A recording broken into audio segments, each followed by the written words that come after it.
My boyfriend's sister brings up his ex in every conversation. Too long didn't read. My boyfriend's sister manages to bring up his ex-girlfriend after us being 5 years together. So my boyfriend was with his ex for 4 years until she cheated on him. They broke up and afterwards, he started dating me. We've been together for 5 years now. His sister and I started talking more over quarantine and I thought we were getting closer as friends. However, I started noticing she always manages to bring up my boyfriend's ex-girlfriend in our conversation. She'll bring it up by saying, "I don't mean to bring her up, but," and then proceed to talk about my boyfriend and his relationship with his ex. I don't know how to handle this situation. 1. Because the way she brings it up is so casual, I feel like it should not be bothering me, and 2, should it even bother me? I don't understand why it is still relevant if they broke up more than 5 years ago, she cheated on him, and they didn't have any kids. How can I go about dealing with this? Also, I should add that she only brings it up to me and never when it is my boyfriend and I together. She asks questions about their relationship and makes comments about it only to me. I've told my boyfriend about it and he tells me to either bring it up and tell her to stop or just stop talking to her if she's always bringing it up.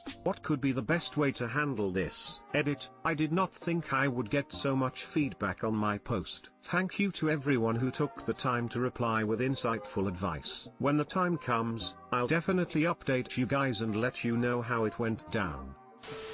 Info. What exactly does she say / ask about the ex? Asking the real questions over here. I'm also very curious.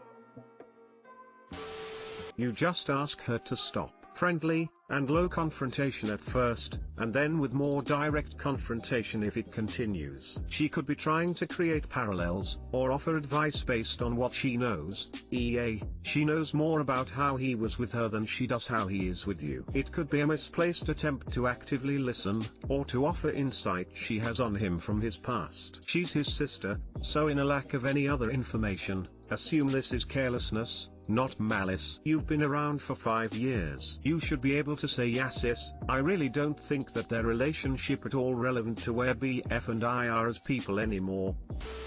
Your boyfriend should be the one to tell her to quit it, I feel. Seems like she's passive-aggressively mentioning her to get under your skin. I'd if you've mentioned it to him, but it seems like this is something that should be taken care of. If you'd rather handle it yourself, I'd just say, why do you do that? Bring up her? I feel like every time we talk you mention her, and I'm sorry, but I've been part of this family for 5 years now, and she cheated on your brother. Not exactly someone I'd be talking about a lot, you know? The next time she does it, why do you keep mentioning her if you don't mean to bring her up? Clearly you do mean to bring her up, otherwise you wouldn't keep mentioning her. So what are you trying to do here? Make her explain herself. When she says I don't mean to bring her up, tell her then don't. Their past relationship is none of our business. Which is true. Just shut her down every time and change the subject. How do I, 22F, tell my sister, 29F, that my other sister, 24F, and I are not going to her wedding? My sister, P, and I are meant to be bridesmaids in my other sister's, W, wedding, but we can't go. How do we break the news to our sister? The wedding is in May, and has been planned since 2019. It's a week-long affair in Mexico. He and I have bought our dresses, and paid the deposit for the trip. We want to go badly. We just can't, for a variety of reasons, all related to the pandemic. P's job cut back her hours due to COVID, and she can no longer afford the trip. Without her, I can't afford the trip. The pandemic is still raging and traveling internationally is irresponsible as hell. If we catch the virus in Mexico, we can't come back to the US, meaning we are at the mercy of Mexican hospitals. If we catch it and are asymptomatic, we'll still be stuck in Mexico for at least 2 weeks, which means lost wages or even job loss. He and I have both been really realistic, and have both told W months ago that we may not be able to go due to the pandemic. We kept our hopes up, but as it draws nearer we have both accepted the reality that we can't safely travel to Mexico now. How the hell do we tell W? She's so excited. She's been planning this for a year and a half. She got us personalized gifts. I know that we can't go, but telling her is going to break her heart and I just don't know how to do that to her. It hurts just to think about it. W is also very relaxed about the virus, and is very stubborn. So, it's also not like she'll just accept that we aren't going. Any advice? Should I give her a call, send a text? I don't want to fight with her, but I know there isn't a way to do this without upsetting her. Too long didn't read. How do I tell my sister that, because of the pandemic, my other sister and I are not going to her destination wedding in May? Sorry for formatting, I'm on mobile. Edit, y'all gave me some really good advice. I'm going to tell her soon, over the phone or a video chat. I'm going to be firm and kind, giving her my reasons and focusing on how sorry I am that I won't be there and how we can still maybe join in / make the day special remotely. Definitely don't tell her via text. Give her a call and explain your, very valid, reasons for being unable to attend, and do it ASAP. She should have postponed her wedding long ago. Do a Zoom call with your other sister. Present a united front instead of either one of you taking the full force of any fallout or both of you having to tell her separately. And do it soon.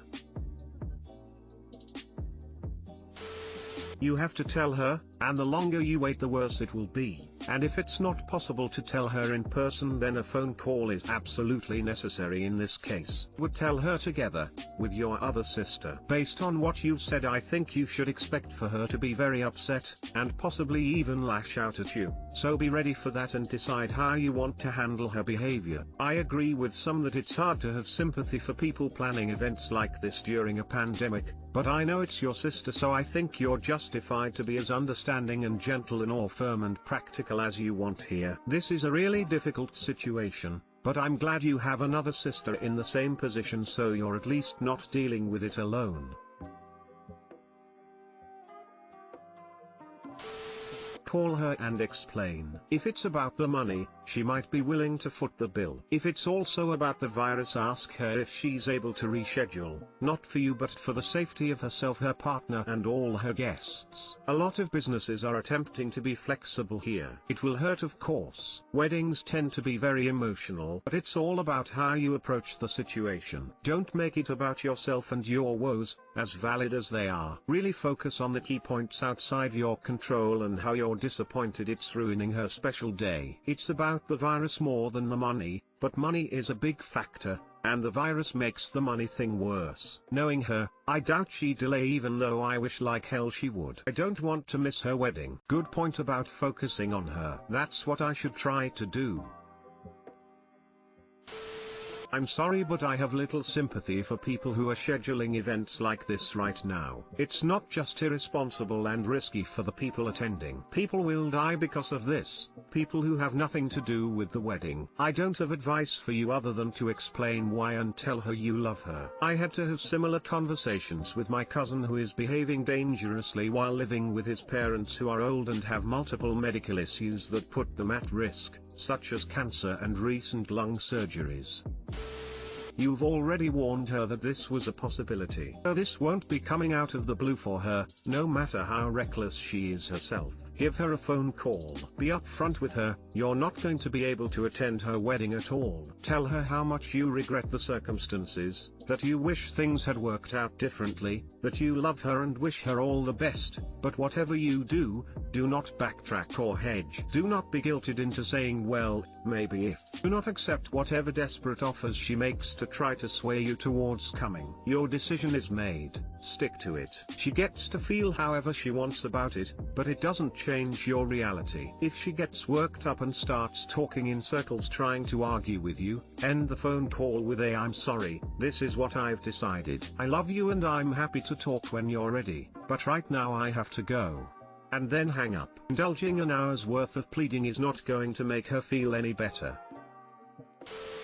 I don't love my GF anymore. Me 25 and my GF 26 has been together for 6 years now. We have a 17-month daughter. Honestly speaking, I'm not in love with my GF anymore. It's been for months now. I was away for 1 month with the work. I didn't miss her once. I only missed my daughter. There is no spark anymore. The only love I have for her is like buddy love. I don't get that excitement anymore when I see her. I can't remember when last did I kiss her properly. I just don't feel like it. I don't know where did all that spark went to. So it just feels like I'm wasting her time and mine by sticking around. Also, it feels like I will disappoint my daughter when I break up with her mom. I don't even feel like having sex with her, because everything just feels the same. There is no attraction. I don't know. I don't even feel an ounce of jealousy when she tell me a guy tried to hit on her. I'm constantly trying to convince myself that the love will come back, but it's been months, almost a year now. Did anyone feel like that in their relationship sometime and could work it out?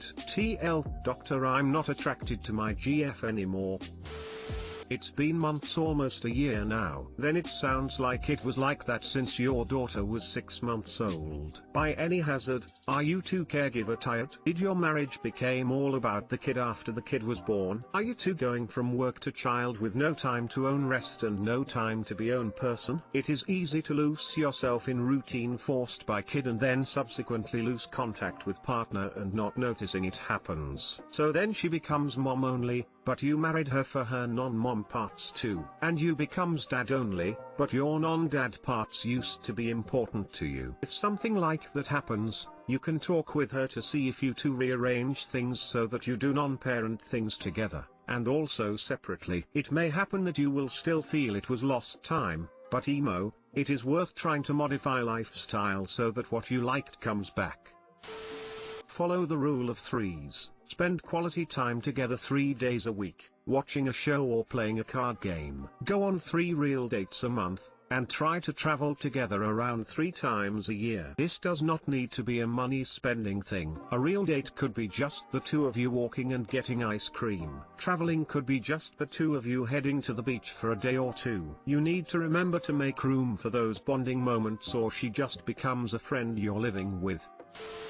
My parents have been married for 50 years. Do you think they felt the spark throughout all those years? No, it was hard work. I always say that they went to hell and back and they are still together. God knows how many times they talked about separation. Even when they had the support of their semi-grown kids to separate, they still fought for it. With therapy, with a priest, but more than anything with the willpower to do so. Why do I say this? Because it is possible to get through the tough times. She basically just had a baby, her priorities might have changed just as yours did. Maybe she forgot about herself to take care of the baby and that's why you don't find her attractive. You didn't miss her for a month, but, have you asked her how she felt that month? You don't remember the last time you properly kissed her. Do you think she noticed that? Or maybe she's too tired to think about it. Have you two have time to spend alone? Have you helped her with the house chores? You don't mention if she works. Is she in the house all the time? That can be horrible, especially with the COVID-19 restrictions. That buddy love is the one you want in the long run, someone you can talk to.